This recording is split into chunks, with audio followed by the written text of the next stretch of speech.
এই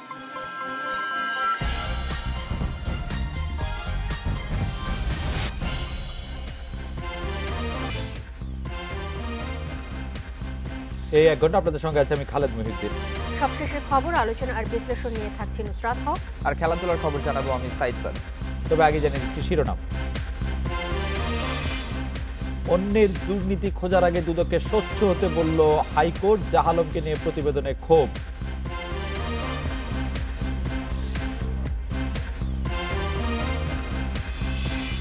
পুরান ঢাকার রাসায়নিকের গুদাম সরাতে হচ্ছে রোডম্যাপ, হয়রানির অভিযোগ তুললেন ব্যবসায়ীরা।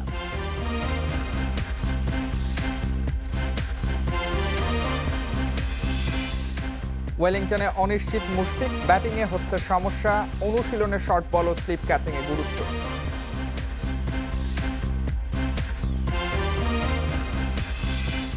রাত 9টায় বাংলাদেশ আজ মতামত পাঠানোর বিষয়ে তুরাগের দখল চ্যানেল উদ্ধারে খনন শুরু। মতামত পাঠাতে পারেন এসএমএস অথবা ফেসবুকে। আপনাদের মতামত জানিয়ে দিচ্ছি সংবাদের পরের অংশে।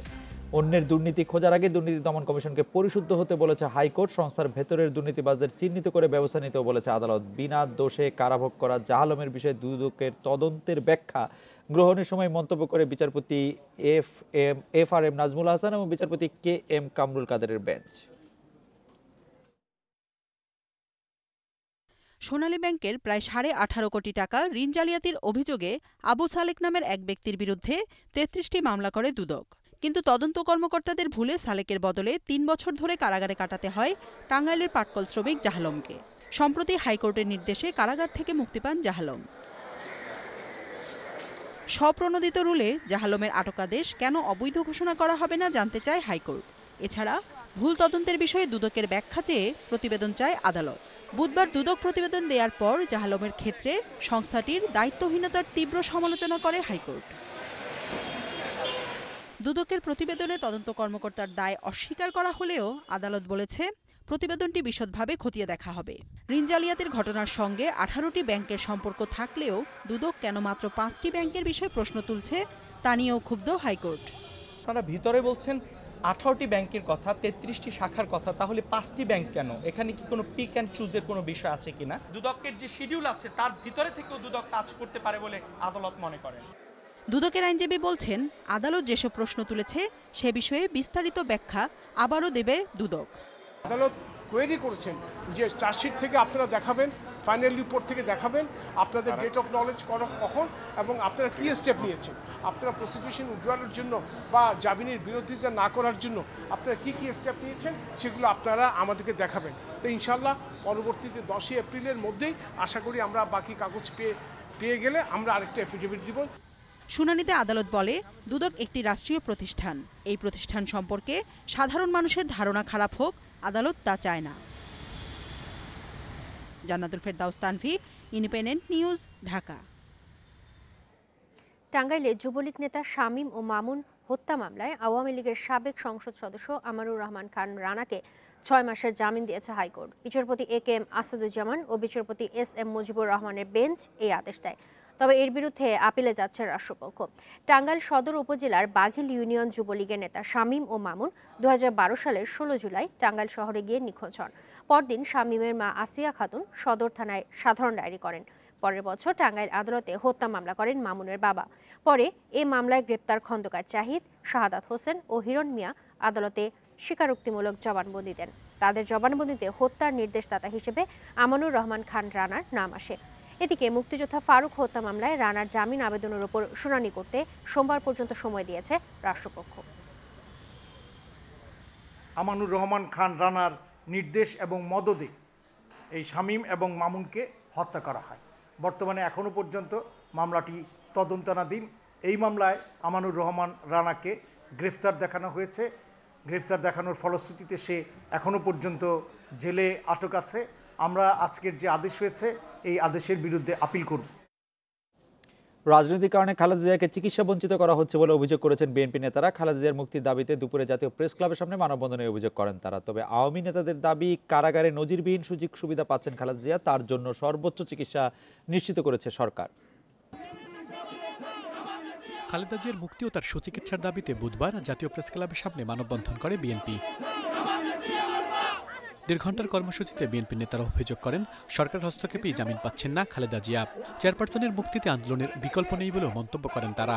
সরকারের রাজনৈতিক প্রভাবের কারণেই আজকে জামিন যোগ্য একজন আসামি তাই তিনি জামিন পাচ্ছেন না একটি মাত্র কারণে, কারণ এই সরকারের হিংস্র নীতির কারণে আজকে আমরা বেগম খালেদা জিয়াকে বের করতে পারছি না। বেগম খালেদা জিয়াকে রাজনৈতিক প্রতিহিংসার কারণে একটার পর একটা মামলা দিয়ে তাকে আটক করে রাখা হচ্ছে। কারণ দেশনেত্রী বেগম খালেদা জিয়া তিনি বাংলাদেশের মানুষের কাছে গণতন্ত্রের মাতা হিসেবে অভিষিক্ত হয়েছেন। তবে বিএনপির অভিযোগ প্রত্যাখ্যান করেছেন আওয়ামী লীগ নেতারা। আগারগাঁয়ে তথ্য কমিশনে সাংবাদিকের এক প্রশ্নের জবাবে তথ্যমন্ত্রী বলেন, কারা কর্তৃপক্ষের সিদ্ধান্তে খালেদা জিয়াকে নজিরবিহীন সুযোগ সুবিধা দেওয়া হচ্ছে। আর ধানমন্ডিতে আওয়ামী লীগের যুগ্ম সাধারণ সম্পাদক মাহবুবুল আলম হানিফের দাবি, চিকিৎসকের নির্দেশনা মতোই চিকিৎসা পাচ্ছেন বিএনপির চেয়ারপারসন। কাকে কোথায় কিভাবে চিকিৎসা দিতে হবে সেই সিদ্ধান্তটা তারাই নিয়ে থাকে। এই ক্ষেত্রে সরকারের বা আমাদের রাজনৈতিক দলের এখানে কোনো ভূমিকা নেই বা এখানে কোনো কথাও থাকতে পারে না। এটি নতুন কোনো অসুস্থতা নয়, এরপরও তার যাতে চেয়ার কোড অনুযায়ী তার চিকিৎসা সর্বোচ্চ চিকিৎসা তিনি পান সেই জন্য ব্যবস্থা গ্রহণ করা হয়েছে। খালেদা জিয়ার বিষয়ে আদালতের সিদ্ধান্তে সরকার কোনো হস্তক্ষেপ করছে না বলেও দাবি আওয়ামী লীগ নেতাদের। আল আমিন হোসেন, ইন্ডিপেন্ডেন্ট নিউজ, ঢাকা। পাট খাত লাভজনক করতে পাট পণ্যের ব্যবহার বাড়ানোর আহ্বান জানিয়েছেন প্রধানমন্ত্রী শেখ হাসিনা। বঙ্গবন্ধু আন্তর্জাতিক সম্মেলন কেন্দ্রে সকালে জাতীয় পাট দিবসের অনুষ্ঠানে প্রধানমন্ত্রী এ আহ্বান জানান। পাট পণ্য রপ্তানিতে প্রণোদনা বাড়ানোর আশ্বাসও দেন তিনি। পাটের সোনালী গৌরব ফিরিয়ে আনতে এই জাতীয় পাট দিবসের আয়োজন। দিনটি উপলক্ষে বঙ্গবন্ধু আন্তর্জাতিক সম্মেলন কেন্দ্রে পাট পণ্যের মেলা বসেছে। পাট পণ্যের বিভিন্ন স্টল ঘুরে দেখেন প্রধানমন্ত্রী। উদ্বোধনী অনুষ্ঠানে আলোচকরা জানান, পাট উৎপাদনে বিশ্বে বাংলাদেশের অবস্থান দ্বিতীয়, তবে রপ্তানিতে প্রথম। এই খাত থেকে বছরে আয় হয় 8,000 কোটি টাকা। গভীর কৃতজ্ঞতা ও শ্রদ্ধা জানান। এ সময় প্রধানমন্ত্রী বলেন, গত অর্থ বছরে প্রায় 92 লাখ বেল পাট উৎপাদন হয়েছে। আয় হয়েছে 1025 মিলিয়ন মার্কিন ডলার। তারপরও প্রতি বছর 500 কোটি টাকা লোকসান গুনতে হচ্ছে। এ নিয়ে হতাশ না হয়ে লোকসান কমানোর নির্দেশ দেন প্রধানমন্ত্রী। যে এত হতাশ হওয়ার কি আছে, আর আমি লোকসান করব কেন? এমন একটি পণ্য যার কিছুই ফেলা যায় না, সেটা কেন লোকসান হবে? আমরা লোকসান শুনতে চাই না। লাভজনক কিভাবে করা যায়, কিভাবে করতে হবে সেটা দেখতে হবে। কৃষি পণ্য হিসেবে পাটজাত পণ্য একটা প্রণোদনা পেতে পারে। আবার এটা যখন ইন্ডাস্ট্রিতে যাচ্ছে, যেহেতু এটা রপ্তানিমুখী পণ্য, সেই রপ্তানিমুখী অন্যান্য পণ্য যে প্রণোদনা পায়, পাটও সেই এবং পাটজাত পণ্য সেই প্রণোদনা পাবে। পাটের সুদিন ফেরাতে সরকারের পাশাপাশি বেসরকারি উদ্যোক্তাদের এগিয়ে আসার আহ্বান জানান প্রধানমন্ত্রী। প্রয়োজনে প্রণোদনা দেওয়ার আশ্বাস দেন তিনি। সোনালী আঁশ পাট, যার থেকে সোনালী ব্যাগ থেকে শুরু করে অন্যান্য পণ্য হচ্ছে, এটাকে আমাদের আরও ব্র্যান্ডিং করে বিশ্বব্যাপী ছড়িয়ে দিতে হবে। এটা হচ্ছে পরিবেশ বান্ধব একটা পণ্য হিসেবে, তাহলে বিরাট মার্কেট আমরা পেয়ে যাব এবং পাটের থেকে আমাদের এমনকি বৈদেশিক মুদ্রা আরও ব্যাপকভাবে অর্জন করা যাবে। এই খাতের 14 ব্যক্তি ও প্রতিষ্ঠানকে পুরস্কৃত করেন প্রধানমন্ত্রী। অনিমেষ কর, ইন্ডিপেন্ডেন্ট নিউজ, ঢাকা। স্থায়ী জায়গা ঠিক হওয়ার আগে পুরান ঢাকা থেকে রাসায়নিকের মজুদ সরাতে রাজি নন ব্যবসায়ীরা। হয়রানির অভিযোগ তুলে টাস্কফোর্সের অভিযান বন্ধের দাবিও জানিয়েছেন তারা। তবে অভিযান অব্যাহত রাখার ঘোষণা দিয়েছেন দক্ষিণ ঢাকার মেয়র সাইদ খোকন। আর সমস্যা সমাধানে শিগগিরই রোডম্যাপ তৈরির কথা জানিয়েছেন প্রধানমন্ত্রী উপদেষ্টা সালমান এফ রহমান। চকবাজারের চুড়িহাট্টায় গত 20 ফেব্রুয়ারি ভয়াবহ আগুনে প্রাণ হারান 71 জন। এরপরই পুরান ঢাকা থেকে রাসায়নিকের গুদাম সরাতে কঠোর অবস্থানে সরকার। দক্ষিণ সিটি কর্পোরেশন সহ বিভিন্ন সংস্থার সমন্বয় অভিযানের নামে টাস্কফোর্স। তবে অভিযানের সময় বেশ কয়েকবার ব্যবসায়ীদের বাধার মুখে পড়েছে টাস্কফোর্স। এমন পরিস্থিতিতে পুরান ঢাকার ঝুঁকিপূর্ণ ব্যবসা ও সমাধানের উপায় নিয়ে বুধবার নগর ভবনে মুক্ত আলোচনার আয়োজন করে দক্ষিণ সিটি কর্পোরেশন। এতে রাসায়নিক পল্লী না হওয়া পর্যন্ত পুরান ঢাকা থেকে ব্যবসা গোটাতে আপত্তি তুলে ধরেন ব্যবসায়ীরা। অভিযানের নামে টাস্কফোর্স হয়রানি করছে বলেও দাবি করেন তারা। টাস্কফোর্স যে তৈরি হয়েছে, এই টাস্কফোর্স আমাদের উপরে জুলুম করতেছে, অত্যাচার করতেছে। নির্ধারিত কেমিক্যাল পল্লী যখন গঠন হবে, আমাদের সমস্ত কেমিক্যালের গুদাম ওয়্যার হাউস আমরা ওখানে ট্রান্সফার করে নিয়ে যাব। কাজে আমাদেরকে একটা সুযোগ দেন। সভায় প্রধানমন্ত্রীর বেসরকারি শিল্প ও বিনিয়োগ উপদেষ্টা সালমান এফ রহমান বলেন, সমস্যার স্থায়ী সমাধানে কেরানীগঞ্জের বিসিক এলাকায় রাসায়নিক পল্লী গড়ে তোলা হবে। সেখানে সব ধরনের রাসায়নিকের গুদাম ও কারখানা সরাতে রোডম্যাপ তৈরি হবে 2 থেকে 3 সপ্তাহের মধ্যে। এর আগে অতিদার্য 29টি রাসায়নিক ছাড়া অন্যগুলোর ব্যবসা পুরান ঢাকায় চালাতে বাধা নেই বলেও জানান তিনি। ওল্ড টাউনের যারা প্রতিনিধিরা আছেন আপনাদেরকে নিয়ে, বেজাকে নিয়ে এবং শিল্প মন্ত্রণালয়ের প্রতিনিধি নিয়ে, বিসিককে নিয়ে আমরা সবাই আমার নেতৃত্বে আমি কিন্তু আগামী সপ্তাহ আমি বসতে চাই। আমরা একটা রোড ম্যাপ ঠিক করে নিব যে কিভাবে আমরা আপনাদেরকে যত তাড়াতাড়ি সম্ভব হয় আমরা আপনাকে মুভ করতে পারি। দক্ষিণ ঢাকার মেয়র জানান, পুরান ঢাকায় টাস্কফোর্সের অভিযান অব্যাহত থাকবে, তবে ব্যবসায়ীদের হয়রানি ঠেকাতে সতর্ক থাকার আশ্বাস দেন তিনি। নাগরিক জীবনের নিরাপত্তা নিশ্চিত করবার জন্য গঠিত টাস্কফোর্সের অভিযান অব্যাহত থাকবে, কিন্তু কোনো ক্রমেই কোনো ব্যবসায়ীকে হয়রানি করা কিংবা যে সমস্ত রাসায়নিক কিংবা অন্যান্য মালামাল যেগুলো ঝুঁকিপূর্ণ নয় সেগুলোর ব্যাপারে কোনো ধরনের ব্যবস্থা গ্রহণ করা যাবে না। অভিযানে প্লাস্টিক পণ্যের কারখানাও বন্ধ করা হচ্ছে, এমন অভিযোগ জানান ব্যবসায়ীরা। এর পরিপ্রেক্ষিতে প্লাস্টিক পণ্য ঝুঁকিপূর্ণ কিনা তা 48 ঘন্টার মধ্যে জানাতে বিস্ফোরক নিয়ন্ত্রণ অধিদপ্তরকে অনুরোধ জানান mayor. Khaled Raihan, independent news, Dhaka. আগামী 6 মাসের মধ্যে যে কেমিক্যাল পল্লী তৈরি করার কথা বলা হচ্ছে, সেটিতে স্থায়ীভাবে স্থানান্তরের আগে মূলত ঝুঁকিপূর্ণ কেমিক্যালগুলো সরিয়ে ফেলার জন্য ব্যবসায়ীদের অনুরোধ জানানো হয়েছে।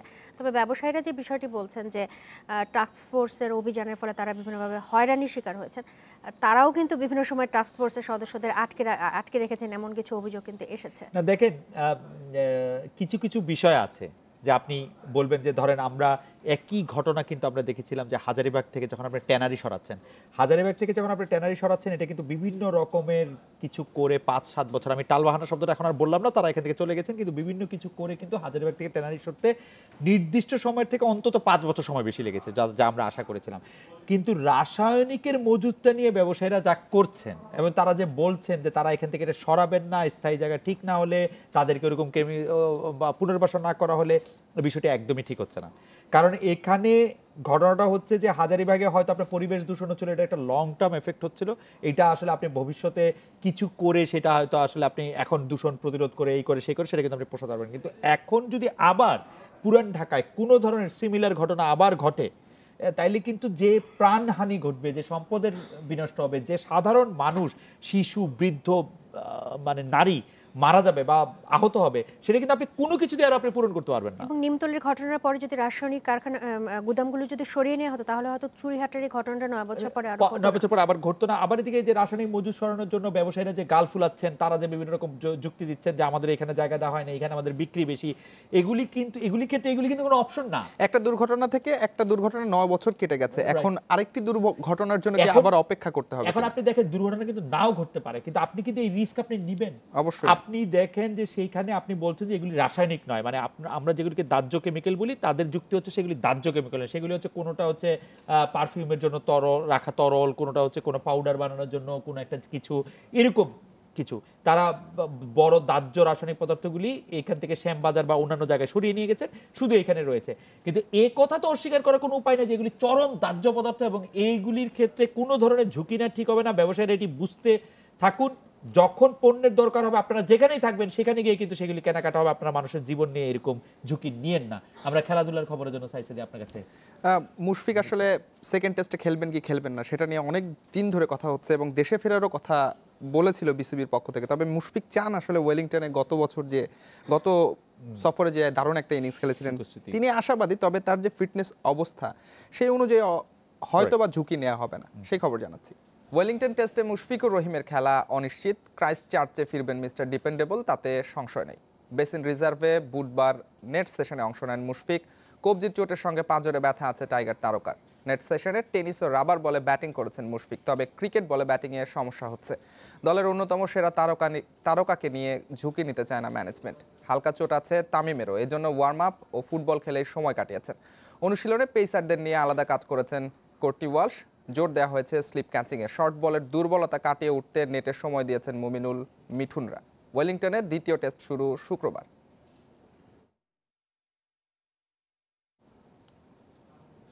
ঢাকা লিগের প্রথম পর্বে এবার রাখা হয়নি রিজার্ভ ডে, এ নিয়ে অসন্তুষ্ট ক্লাবগুলো। তবে সিসিডিএম বলছে আবহাওয়ার পূর্বাভাস জেনেই সূচি তৈরি করা হয়েছে। দ্রুত লিগ শেষ করতেই এই সিদ্ধান্ত। লিগে ডোপিং নিয়ে সতর্ক বিসিবি, কাজ করবে বাংলাদেশ অলিম্পিক অ্যাসোসিয়েশনের বিশেষজ্ঞ দল। ঢাকা প্রিমিয়ার টি-20 আয়োজন সফল ছিল প্রতিদ্বন্দ্বিতা। ক্রিকেটাররা নিজেদের ঝালিয়ে নিয়েছেন। ক্লাবগুলোর মনোযোগ এখন লিগে, প্রস্তুতি চলছে পুরোদমে। মঙ্গলবার প্রথম পর্বে সূচি দিয়েছে সিসিডিএম। এবারে রাখা হয়নি রিজার্ভ ডে। বড় দলগুলো এ নিয়ে আছে দুশ্চিন্তায়। এটা অবশ্যই বড় টিমগুলোর জন্য অনেক বড় চ্যালেঞ্জিং, কারণ আপনি জানেন না যে কোন সময় কোন পয়েন্টটা আসলে হারাইতে পারে। যেমন অনেক সময় অনেক ছোট টিমে আছে, ওদের সাথে যখন খেলা পড়বে তখন যদি আমাদের এক পয়েন্ট হয়ে যায় তখন কিন্তু বড় টিমগুলোর জন্য ভেরি ডিফিকাল্ট আবার কাম ব্যাক করা। আসলে নতুন যে ইয়ারটা ছিল, এর আগে লাস্ট ইয়ার রিজার্ভ ডে ছিল, এবছর রিজার্ভ ডে নাই, তো এটাই আমার কাছে নতুন লাগছে। আর যে পয়েন্ট টেবিলসের ব্যাপারগুলো ছিল, হেড টু হেড বা যে মোস্ট উইন্স যারা আছে, এই ব্যাপারটা একটু নতুন হয়। ডোপিং নিয়ে এবারে সতর্ক বিসিবি। আইসিসির সঙ্গে যোগাযোগ রেখে ক্রিকেটারদের ডোপ টেস্ট করবে বাংলাদেশ অলিম্পিক অ্যাসোসিয়েশনের বিশেষজ্ঞ দল।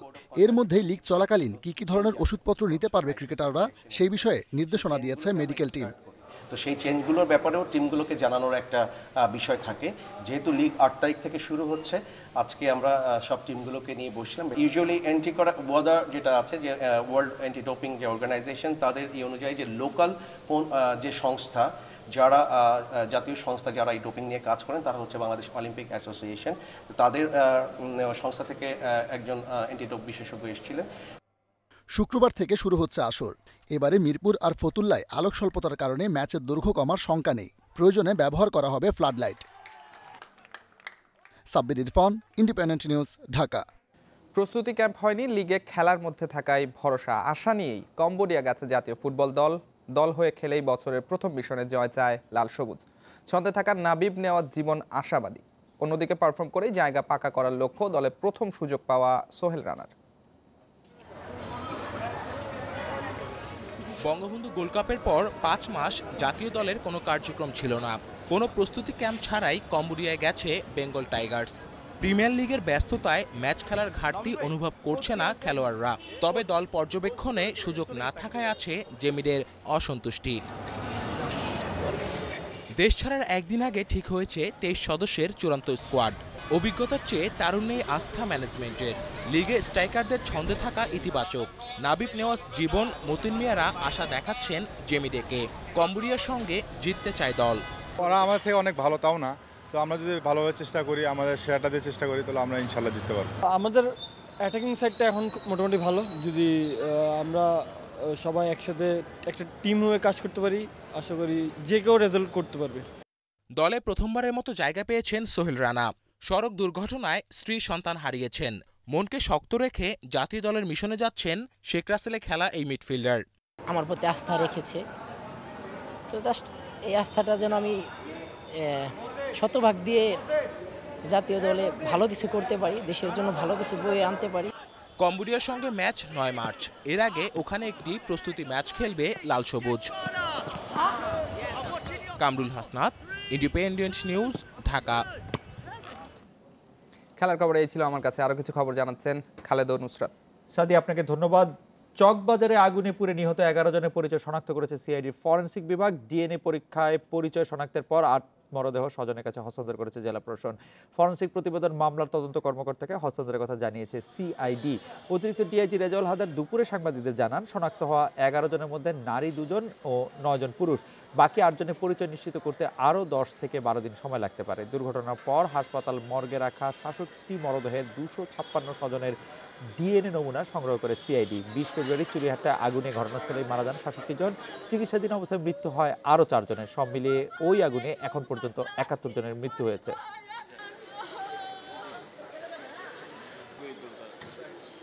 আজকে এখনো পর্যন্ত 8 জন স্বজন এসছেন আমাদের এখানে। আমাদের যে ইনভেস্টিগেশন অফিসার, উনি 8 জনের বিষয়ে উনি ফাইনাল রিপোর্ট দিচ্ছেন। আমরা সেই তাদের মরদেহগুলো আসার পরে আমাদের যে প্রসিডিউর আছে শেষ করে স্বজনদের কাছে আমরা হস্তান্তর করব। অবকাঠামো উচ্ছেদের 13 দিন পর তুরাগ নদের দখল হওয়া চ্যানেল খনন শুরু করেছে বাংলাদেশ অভ্যন্তরীণ নৌ পরিবহন কর্তৃপক্ষ BIWTA। সকাল 9:30টার দিকে বসিলায় খনন কাজ উদ্বোধন করেন সংস্থার চেয়ারম্যান এম মাহবুবুল ইসলাম। দেড় মাসে কাজ শেষ করার আশা BIWTA। ইন্ডিপেন্ডেন্ট টেলিভিশনে গত ১৩ ফেব্রুয়ারি প্রতিবেদন প্রচারের পর তুরাগের বসিলা অংশে দখল হওয়া চ্যানেল উদ্ধারে নামে বিআইডব্লিউটিএ। ১৯-২০ ফেব্রুয়ারি দুদিনের অভিযানে ৮৮টি অবৈধ স্থাপনা উচ্ছেদ করা হয়। তবে সে সময় পর্যাপ্ত এক্সকেভেটর না থাকায় খনন শুরু করতে পারেনি সংস্থাটি। বুধবার সকালে শুরু হয় চ্যানেল খনন। স্বাভাবিক প্রবাহ সচল হলে এখান দিয়ে ছোট নৌযান চলতে পারবে বলে জানান বিআইডব্লিউটিএ এর বন্দর পরিচালক। যেহেতু এটা আমাদের সেকেন্ড ক্লাস রুট, এই রুটকে প্রবাহ করার জন্য জাহাজ এবং নৌযান চলাচলের জন্য যে প্রয়োজনীয় ড্রাফট করতে হবে, আমাদের মোট কথা ২৫ ফিট আমরা এটাকে গভীরতা করব। প্রথম দিনের খনন চলে 4টি এক্সকেভেটরের মাধ্যমে। দখল হয়ে যাওয়া এই চ্যানেলের দৈর্ঘ্য ২৮০০ ফুট এবং প্রস্থ ২৫০ ফুট। আগামীকাল থেকে এখানকার খনন কাজে 10টি এক্সকেভেটর কাজ করবে বলে জানিয়েছে বিআইডব্লিউটিএ এবং এটি খননে প্রায় 2 থেকে আড়াই মাস পর্যন্ত সময় লাগতে পারে। তবে খননে বাধা দেওয়ার চেষ্টা করেন দখলদার আমিন মমিন হাউজিং এর লোকজন। এক পর্যায়ে আওলাদ হোসেন নামে একজনকে আটক করা হয়। অবৈধভাবে ওনাদের পক্ষ থেকে ভরাট করে এখানে কোটি কোটি টাকা খরচ করে সরকার এটাকে উচ্ছেদ করছে। বিরতি ছাড়াই একটানা খনন চালানোর পরিকল্পনা রয়েছে বিআইডব্লিউটিএর। Farzana Akhtar, independent news, Dhaka. আজকের মতামত পাঠানোর বিষয় ছিল তুরাগের দখল চ্যানেল উদ্ধারে খনন শুরু। এবারে জানিয়ে দেব এই বিষয়ে পাঠানো কিছু মতামত। সরকারের এমন উদ্যোগে স্বাগত জানিয়েছেন ইমন। মোজাম্মেল বলেছেন তুরাগের পাশাপাশি ঢাকার খালগুলো দখলমুক্ত করতে হবে। রিপনের মত, যারা নদী দখল করেছে তাদের দৃষ্টান্তমূলক শাস্তির দাবি জানাই। নিলয় জানিয়েছেন আবারও যাতে নদী দখল না হয় সে ব্যাপারে খেয়াল রাখতে হবে। সোনিয়া বলেছেন প্রশাসনের দুর্নীতি এবং অবহেলার কারণে নদী দখল হয়েছে, জড়িতদের শাস্তি নিশ্চিত করতে হবে। অসীম বলছেন অবৈধ দখলদার উচ্ছেদ করতে গিয়ে বৈধ বাসিন্দাদের যেন ক্ষতি না হয় সে ব্যাপারে খেয়াল রাখতে হবে। সাকিব বলছেন তুরাগ ছাড়াও দেশের সব নদীকে দখলমুক্ত করতে হবে। রিমা বলেছেন আশা করি প্রভাবশালীদের বাধা উপেক্ষা করে এই অভিযান অব্যাহত থাকবে। হারুন বলেছেন তুরাগ তার স্বরূপে ফিরে পাক এই প্রত্যাশাই করছি। দাউদ বলেছেন উচ্ছেদের পাশাপাশি তুরাগকে দূষণ মুক্ত করতে হবে। এই ছিল রাত ৯টায় বাংলাদেশের আয়োজনে।